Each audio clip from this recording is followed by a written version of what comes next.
Hey, what's up and good morning, everybody. My name is David Pendleton, and we're going to be talking about the Rookie Division Easter Classic Tournament. This is going to be your front nine wind angles and strategy to approach this tournament. So, minus 14 front nine, decent score to start off with.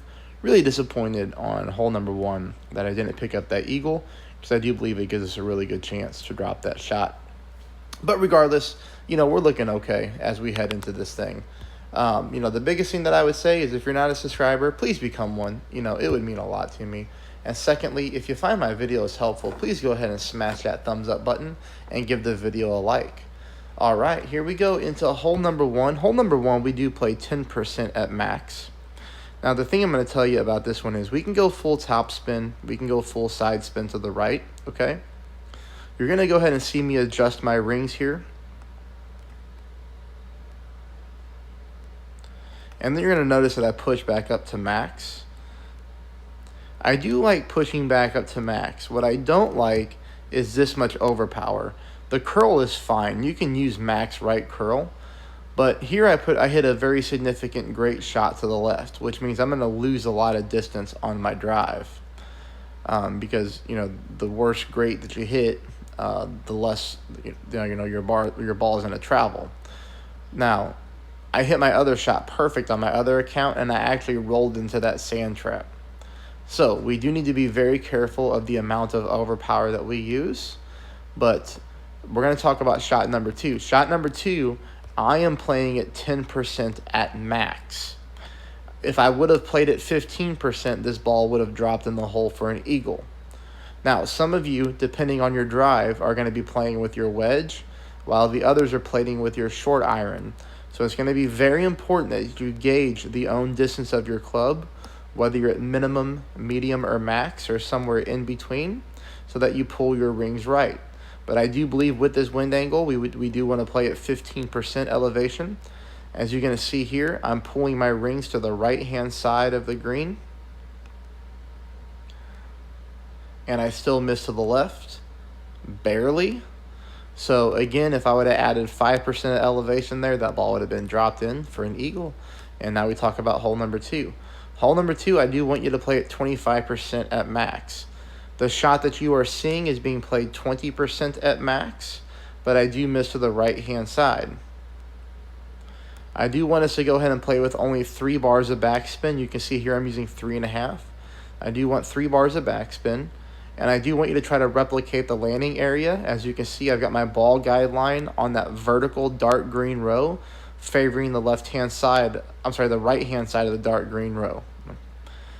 This shot here is played 20%.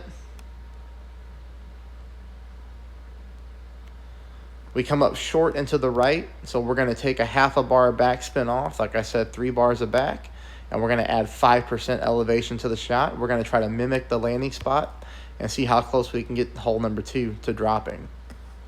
Now we're going to talk about hole number three. Hole number three, it's going to be crucial that we land on the fairway on the bottom part here that we're going for. So what I don't want you to do is I don't want you to go with a crazy amount of overpower and reduce the chance that you have from going from the top fairway to the bottom fairway.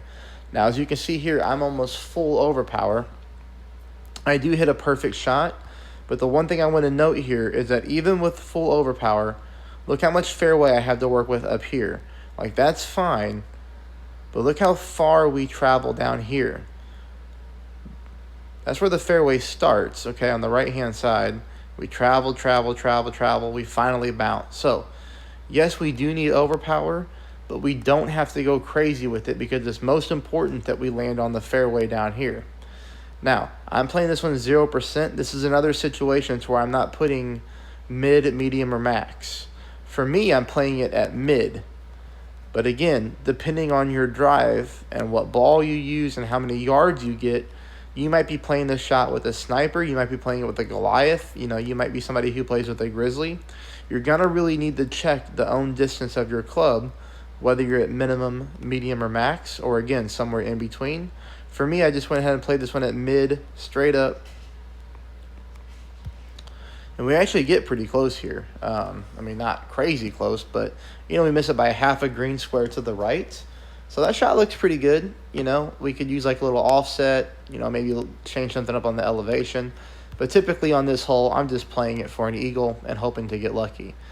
Now, hole number 4 is our best chance for a hole-in-one, and I only say that because I picked it up on both my accounts. This is my first attempt at the hole. If you remember, in the qualifying round, we used about 0.2 bars of topspin. Well, this time we're getting almost direct headwind, so I'm going to change this to about 0.6 bars of topspin. And I want you to notice my landing spot because we're going to break this down twice. Red ring by the rough line. Okay, so you see the red ring. Now take a note where the first bounce is on the green. The first bounce is just above the fringe on the top left-hand corner of that dark green square. So now you can see it right there. Notice my final bounce and tip of my ball guide line is in that dark green square up there, kind of middle left-hand side, okay? 10% at max pull, perfect ball. You're going to notice this ball going to the right-hand side of the cup. So pick up a hole-in-one. Now, on this account, look at how much higher the wind is. This is 4.3, so I decided to go with almost 1 full bar of topspin, but not quite. It's more like 0.8, 0.9.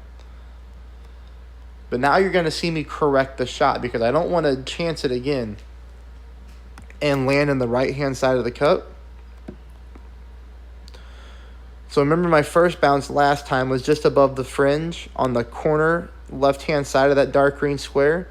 Now it's even higher up on that left-hand side of the dark green square. It's almost into the next square. But most importantly, look at my final bounce and the tip of my ball guide line. You remember it was in the dark green square middle left.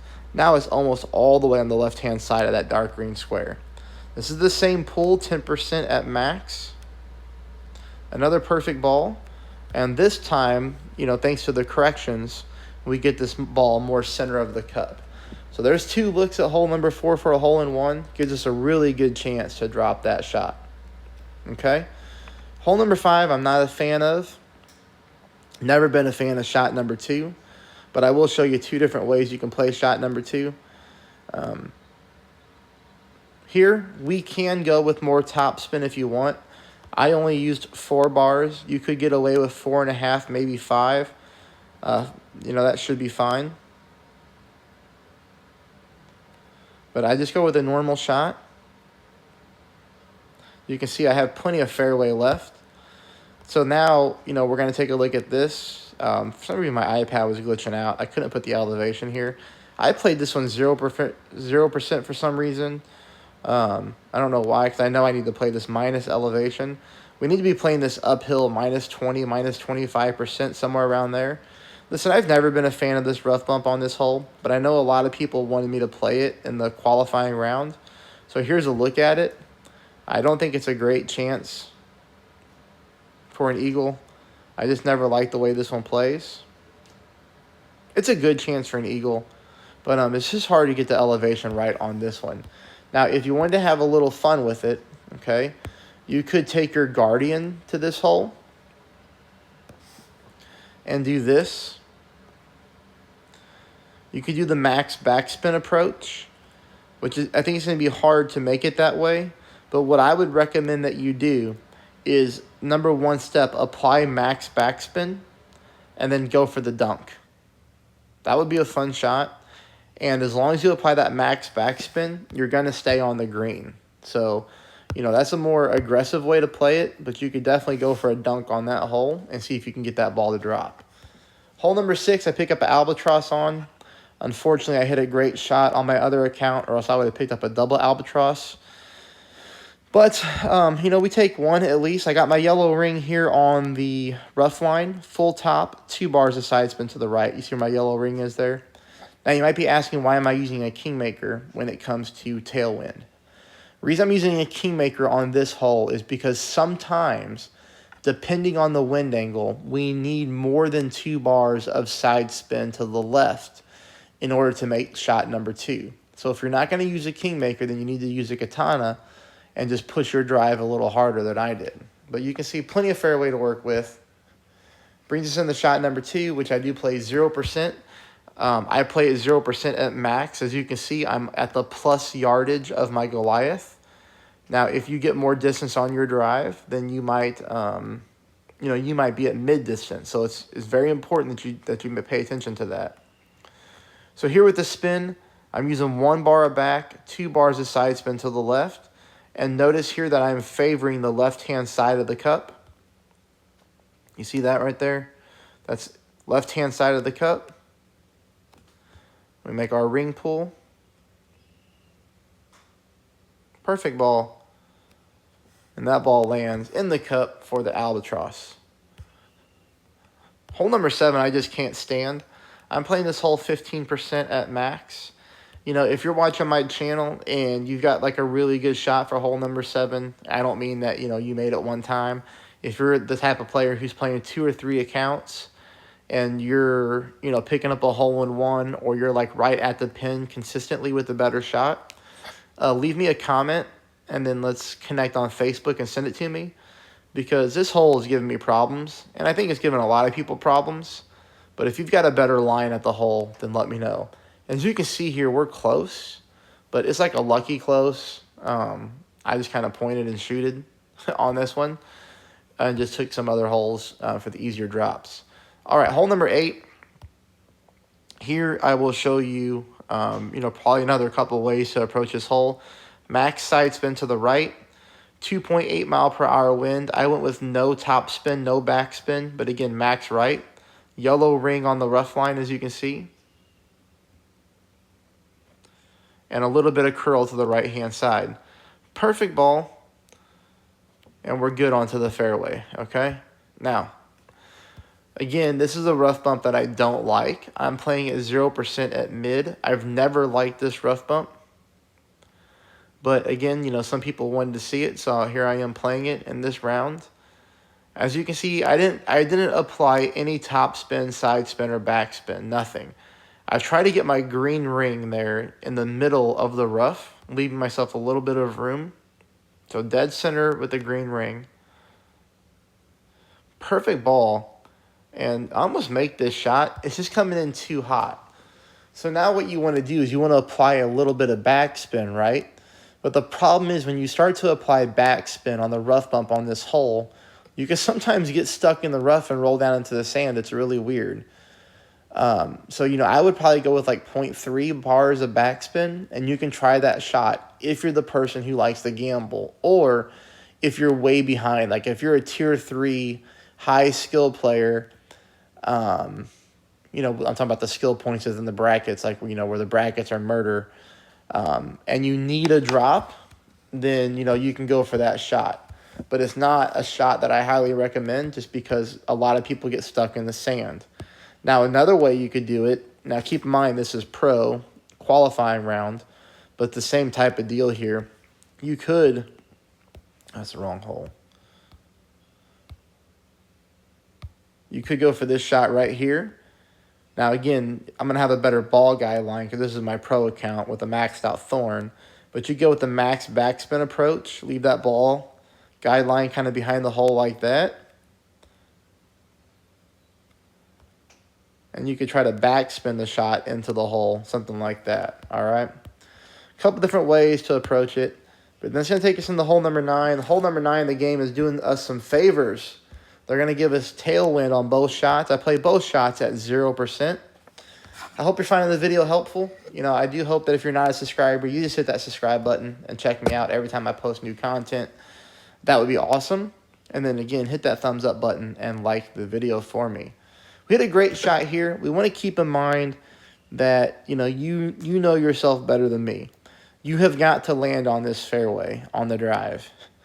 You cannot go with so much overpower that you hit a nasty great shot and stick yourself in the rough, because if you do, there's no way you're getting to the green in 2.